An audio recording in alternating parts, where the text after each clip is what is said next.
بسم اللہ الرحمن الرحیم۔ ایک طویل عرصے کی خاموشی کے بعد آج stories of science Islamic past کے اس ایپیسوڈ میں تمام ناظرین کو ویلکم کرتا ہوں۔ دوستو، آج کا یہ ایپیسوڈ 9ویں صدی عیسوی کے ایک مشہور ایسٹرونومر ابن بطانی سے متعلق ہے۔ بیت الحکمہ جو کہ ایک مشہور ادارہ تھا اور 8ویں 9ویں صدی میں اس کو قائم کیا گیا، اور جانے کتنے بڑے بڑے سائنٹسٹ اس ادارے سے نکلے بھی اور اس ادارے سے وابستہ بھی ہوئے۔ اس کے بعد یہ پہلی جنریشن کا ایک مشہور سائنٹسٹ ہے، اور خاص بات یہ ہے کہ ان کی تفصیلی کاموں کا تعارف ایک مشہور مورخ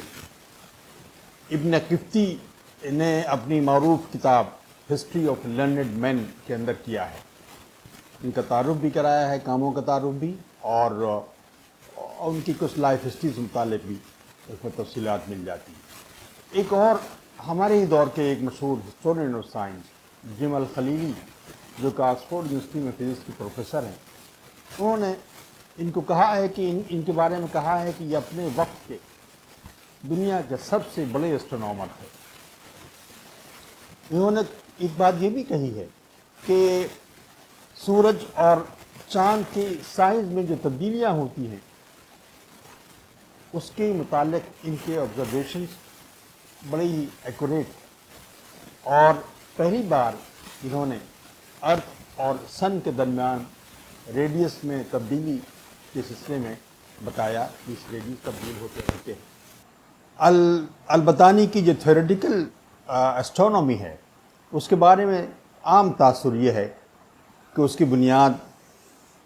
ٹولمی کی نظریاتی ایسٹرونومی پر قائم تھی، اور یہ عام طور پہ ایسا ہی تھا کہ اس زمانے میں جتنے بڑے بڑے ایسٹرونومر تھے نظریاتی اعتبار سے ٹولمی ہی کے کام کو آگے بڑھا رہے تھے اور تھیوریٹیکل ایسٹرونومی میں اسی کو فالو کرتے تھے۔ البطانی کی نے جو زج تیار کی، یعنی جو ٹیبلز تیار کیے، تو ان کے بارے میں ایک عام ایک اندازہ یہ ہے کہ بہت ہی فریکوینٹلی ان کو کوٹ کیا گیا، خاص طور سے جو ویسٹ میں جو سائنٹسٹ بعد میں پیدا ہوئے 16ویں صدی میں یا 15ویں صدی کا آخر اور 16ویں صدی میں، انہوں نے اس کو بہت ایکسٹینسولی کوٹ کیا ہے۔ مثال کے طور پر گلیلیو نے ان کو کوٹ کیا، ٹائکو براہی نے ان کو کوٹ کیا، کیپلر نے ان کو کوٹ کیا، اور وہ شخص جس کی بنا پر یہ جدید سائنس کا آغاز ہوا کوپرنیکس نے بہت ایکسٹینشلی اس کو کوٹ کیا ہے۔ ٹیبلز جو انہوں نے مجھے مرتب کی تھی، تو ان کا ٹرانسلیشن بھی ہوا مغربی زبانوں میں، لیکن لیٹن زبان میں اس کا ٹرانسلیشن مغربی عربی زبان میں کتاب کے آنے کے کوئی 1000 سال کے بعد ہو سکا۔ البتہ اسپینش زبان میں 13ویں صدی میں یہ ان کی کتاب آ چکی تھی۔ گریک آبزرویشنز کی بڑی انہوں نے تصحیح کی، اور اس کے ساتھ ساتھ ایسٹرونومی میں ان کے جو کنٹریبیوشن تھے بہت ہی مارولس ہے اور بڑا بنیادی قسم کا، بڑی ایڈوانسز انہوں نے کی تھی۔ مورخین نے یہ بات لکھی ہے کہ سولر جو ایئر ہوتا ہے اس میں ایک سال کا جو ڈیوریشن ہے، انہوں نے جو کیلکولیٹ کیا اس کی ویلیو کچھ اس طرح آتی تھی کہ ایک سال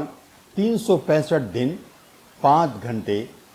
16 منٹ اور 24 سیکنڈ پر مشتمل ہے۔ ان کے کاموں کی بنا پر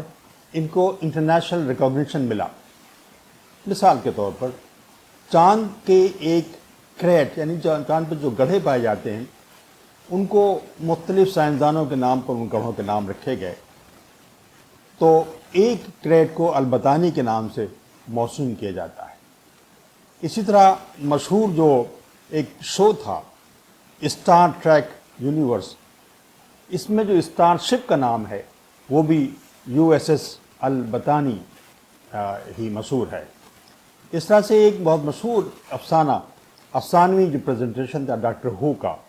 نائٹ آف دی ہیومنس، اس میں بھی ایک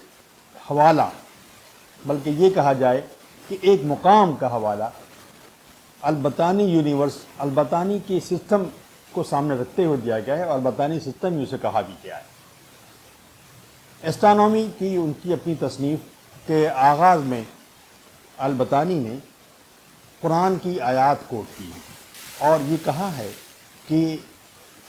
ایسٹرونومی جیسے علم کا بڑا مقام ہے اور بڑی اہمیت ہے۔ اس کی وضاحت کرتے ہوئے انہوں نے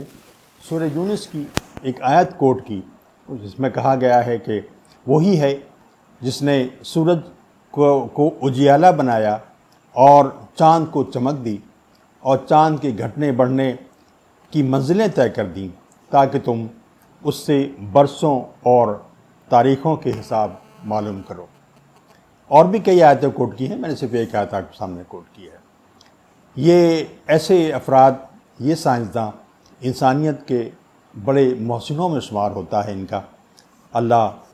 ان کے مقام کو بلند فرمائے۔